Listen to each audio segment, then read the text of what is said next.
I'm a GP. I do the general practice here in Queenstown, as well as work within the hospital, covering the wards and the emergency department.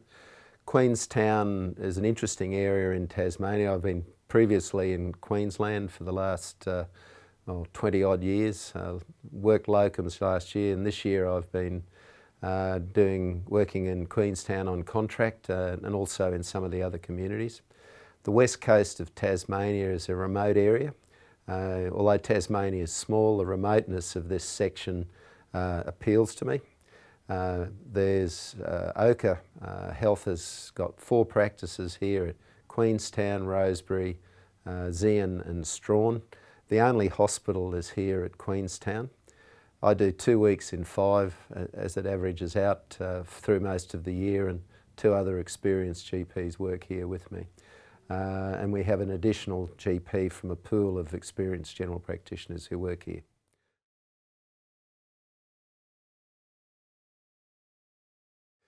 We had a problem in our practices where we were trying to coordinate our care across the 4 practices. Although we're owned by the same company and we all use the same software, there are IT issues with connectability between the practices because of the actual health or internet providers and the IT providers in this area, of which we only have one. And the issues here are we don't have after hours access to records from 3 of the practices for our practice in Queenstown, which is the only hospital. We often get ambulances bringing patients in from the other communities who don't have their records with them, and we don't have access to their records. So as a means of providing a continuity of care and a quality of care across the district, we've opted to take on the PCEHR. We've discussed it with our patients and they're very keen to take it forward and to see if we can coordinate both the patient's discharge summaries from Launceston, Burnie and Royal Hobart Hospital, the pharmacy here who we work with on a lot of medication safety programs, and a way of providing that ongoing quality care.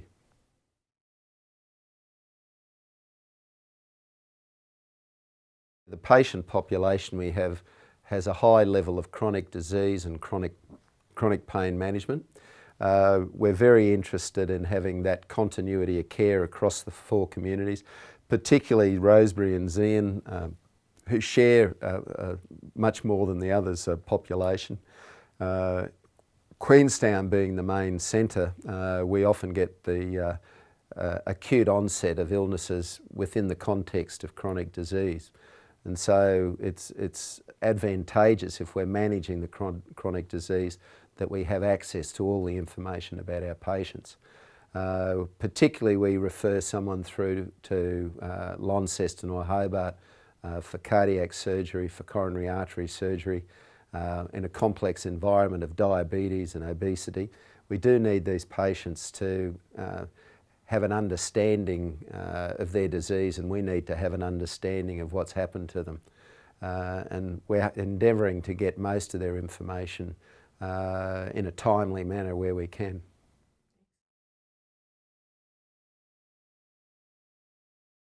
I suppose the primary barrier is that frontal lobe one that the clinicians have of actually putting information on it. It's another bureaucracy. I don't think the privacy issue is one in particular. I've never believed that privacy was a huge issue, although people use that as an excuse not to implement it. Having worked in practices with paper-based records as well as computer-based records, everything's breachable.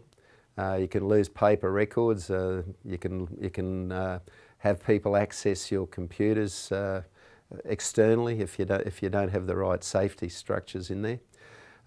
So I don't think that hoary old argument of having confidentiality and privacy really stands up in the light of it, although some people do perceive that. The barriers from us is actually the perception that it's going to take a lot of time. The perception is will the patients want to have it? The other perception is, do we really want to participate in something that the government's expended a lot of money with and there's no remuneration appropriate for it? You need a good reason to put it up. We've got a better reason for putting it up than not putting it up here, so that's probably the driver that's allowed us to make the step to do it. The technology step, the technology barriers, we've got a very poor connectivity in the West Coast. There's only one provider here and the system frequently fails. Seems to go out when we have snowfall, when we have frost, when we have heavy rain, which is every other day. We lose power frequently, so all of these are issues with the technology. Whilst some parts of Tasmania have the NBN, we've got a very slow 3G program in most places. We have a lot of hills and valleys. We have a lot of impediments to the signal getting through. So these are significant barriers.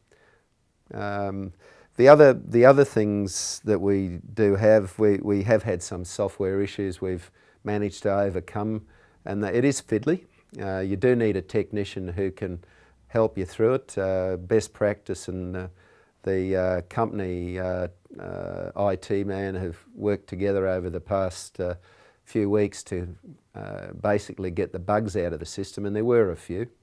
Every now and again something will happen, and we do have VPN so people can come online, fix it, and then allow us to progress. So like everything, it takes a little while to get it up and running, a few frustrations, but when it's working, it's lovely.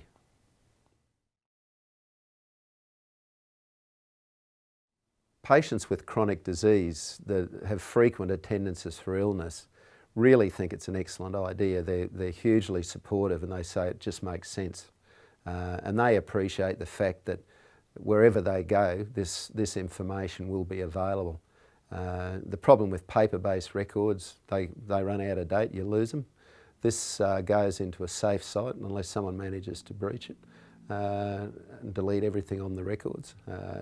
That's unlikely, but these people know that they do have a secure, up-to-date record online wherever they go.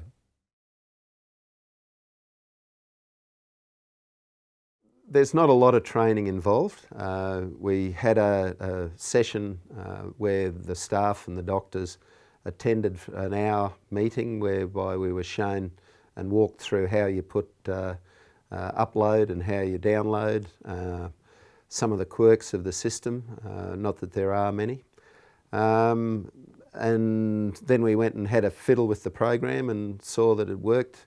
The next bit was to get your patients registered, and we were shown how to register patients, how to get approval, and basically how to run the program. And probably in total it took about an hour in some small segments to overcome the program. If you're skilled at medical director or best practice, it's a pretty safe and quick program to learn. I think personally that a good electronic health record that would contain all of the information about the patient, our records, our patient summary, the discharge summaries from the major hospitals where patients undergo surgery or procedures, their pathology and radiology, and the chronic disease management and the community health aspect. I think where that's all available at a one click, I think that'd be enormously valuable for continuity of care of a patient. It just takes the gaps out of the system, and trying to find paper that's been scanned in that is often highly difficult to access and not too clear to read when it's gone in as a blurred PDF from a fax.